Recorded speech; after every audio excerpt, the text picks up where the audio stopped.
Kawewe naman, Kung may Digongyong butangero at budol master sa politika, meron namang Norman Mangusin aka Francis Leo Marcos sa larangan ng kanal vlogging. Takot na yan, sir. Alam niya naman yung paglilibo, umiiwas tayo sa umiiwas tayo sa kaso. Ang swerte ni Digongyo, pumasok siya sa national politics sa panahong mas prioridad ng mga Pinoy ang security o seguridad.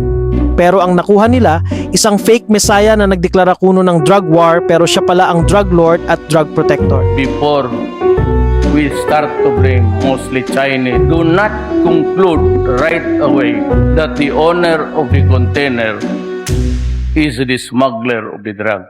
Ang swerte naman ni Norman Mangusin, sumikat siya noong panahon ng pandemya habang desperado ang mga Pilipino sa isang heroic philanthropist habang naka-lockdown ang buong Pinas sa ilalim ni Digongyo. Boss, kaya mo bang hamunin si Manny Pacquiao ng suntukan?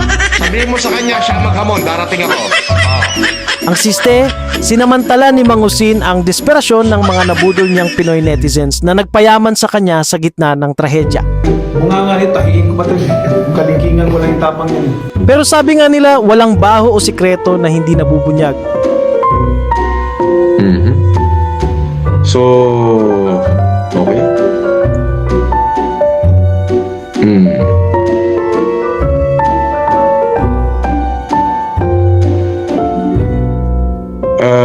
Boss, nood ka. Balita, lumabas warrant mo sa bahay. Ay, walang warrant to. Ako ho ay pinadalan ng subpena ng CIDG. At ngayon, tila bilang na ang masasayang araw ni Norman Mangusin. Kawewe naman, naspo ka ng wetpacks, partner, Cerberus, may pagdampot sa'yo, boss. Today o bukas, via source. Ganun ba? Go ahead. No problem.